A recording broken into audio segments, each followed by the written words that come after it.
But we'll just, sorry about that. I mean, we just had a little blurb there, but we'll just make this part 2. So we were just talking about if you're going to eat cheese, go with raw, go with organic, better quality. Try to eat, and also when you're eating a good diet and you're not having all these cravings, you're not spending money on junk food, and junk food's expensive, even though it seems cheap. It's expensive. But when you add it up, it's expensive.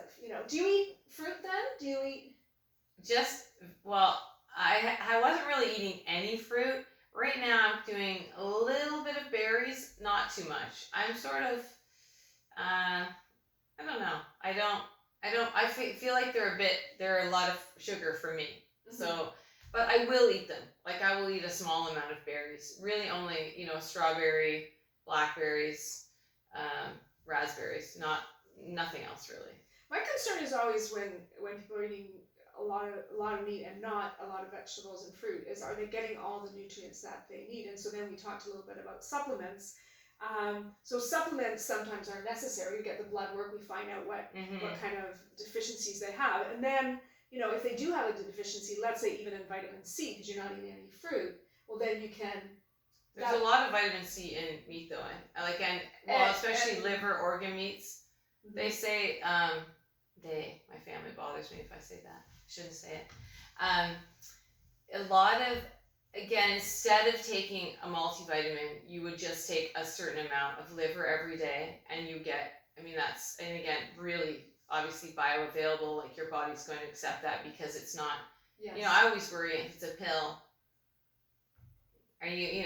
Yeah, what is the quality of the pill? What is the... You don't know. Yeah. Whereas if you buy the grass-fed liver, like and I might cook it and then just leave it sort of portioned out in the fridge. And there's quite a few people. Some people eat it raw, and they swallow it that way. I don't want to do that. I just think that's kind of gross, but it's fine cooked. It's not a big deal. But yeah, so supplements. Again, it just depends, right? Yeah. And I think it's what it depends on the person. Like if they're deficient. Yeah, you're right. Need a quick fix to get them back up. It's not a long-term solution, but a short-term solution as well. So going back to the dirty keto, so people do lose weight on the dirty keto, though. It's very effective. Yes. I don't know. Do you feel like it's effective long-term, or is it just like that? Like you say, that start. If you do dirty keto. If you do dirty keto. I didn't do it a lot. It's funny, the people that I followed early with keto were very, no nuts. They really were like, no, nuts are bad for you. And unless you're going to sprout them, they just really, so I was really careful. So I sort of felt bad when I'd be out. But I think it is a good option for people. At least, that they know, even if it's dirty keto, I kind of feel like it's a bit better than if you're just going crazy, right, with maybe carbs. But yeah, I don't know. And how do you deal with that then? That your family thinks you're a little off, because you're not eating. Oh, everyone thinks you're odd. Or when you go out socially, is it? Yeah, and I don't. My husband would I also I can't. I like to eat one meal a day also. And I didn't do that right from the beginning. I was kind of 2, and then I like 1. 1 I find is ideal for me. And people are always like, how do you get and I'm like, you have no idea what I can eat in 1 meal. It's crazy. And are you hungry the rest of the time? No, and I find, and if I am really hungry, then I would eat something later. If it was really calling me, that'd be the end of it. But if I'm not, and that's really how it started for me. I just wasn't hungry, and I'm like, well, that must be, things are good. Why am I eating if I'm not hungry? Yeah, it's silly. Just because society tells you have to eat 3 meals doesn't mean you have to. Yeah, exactly. And that's so when I don't eat out, and I'm like you, I don't really like to eat out. I feel like for me it's a dirty meal, and I don't really like it. So that's where I'm like, okay, maybe salad is my best option with nothing. But I don't know. It's difficult. You're right, but I do think that it's worth it, and I don't feel like I'm missing anything. Yeah, and I think we want to get that message out there that there is a better way to live, a better way to whether you decide meat or vegetables. it doesn't matter, but there's a Exactly. better way, a non-toxic way to sort of eat, for sure. where you're going to feel better and you're going to have more energy and less health issues. And I mean, even your mood. You mentioned. Oh yeah, no, my husband, he's the one who mentioned it early on with keto. He was like, I remember he didn't want. You could tell he was like, I'm not sure I should say this, but he's like, it's really a change. Because you were so much happier. Yeah. And I have heard other people talk about that with anxiety. Yes. With both carnivore a lot as well. It's funny. That's something. That's not why I went to it, or depression.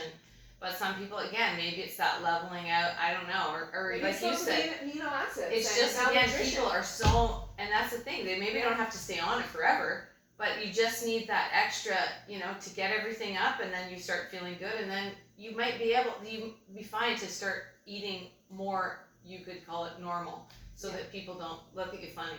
Yeah, but you know what? I think that's what I hope one day, that us people who are like the odd or funny people will be the norm, and the person that is sitting there with a bag of chips and smoking and drinking 5 drinks and whatever will be that abnormal person, because I mean that's just not healthy.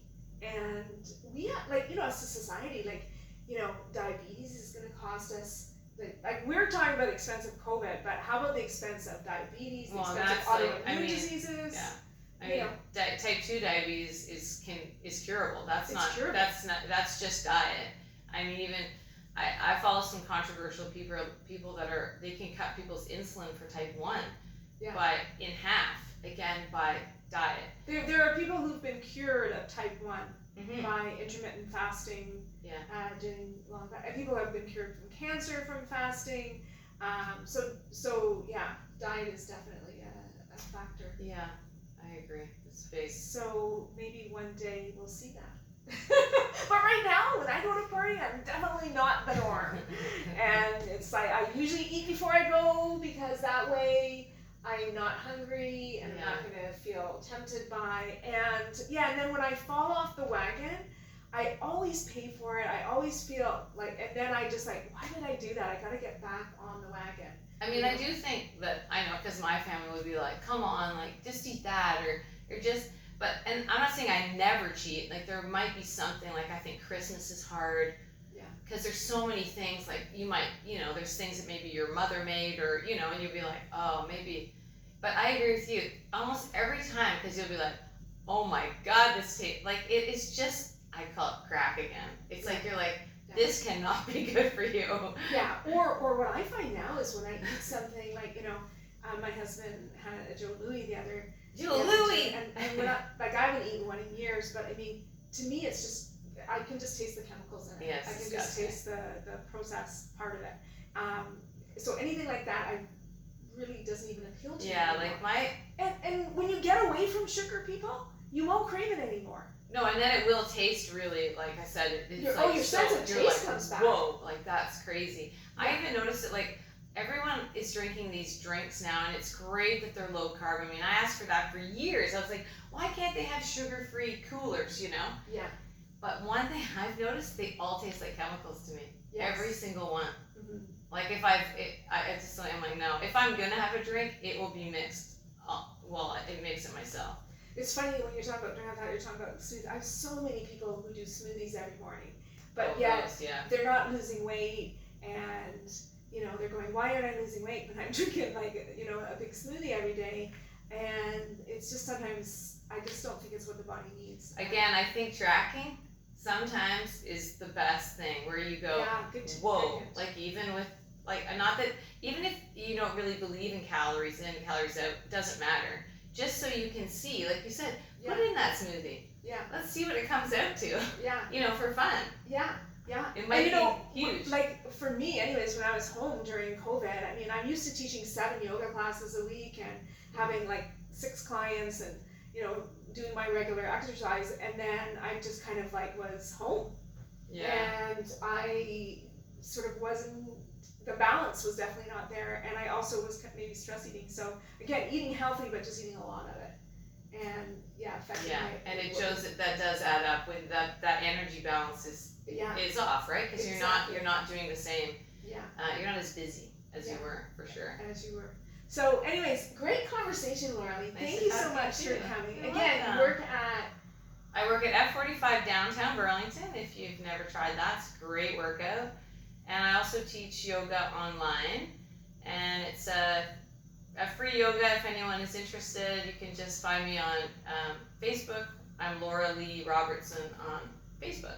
Awesome. That's really good. And you know me, Susanne. There she is. J.com, Yoga with Susanne. Yeah, thanks for having me. Yeah, thank you so much. This was a great conversation. We'll have to do some more of them as well. For sure. Thank you for coming. Okay.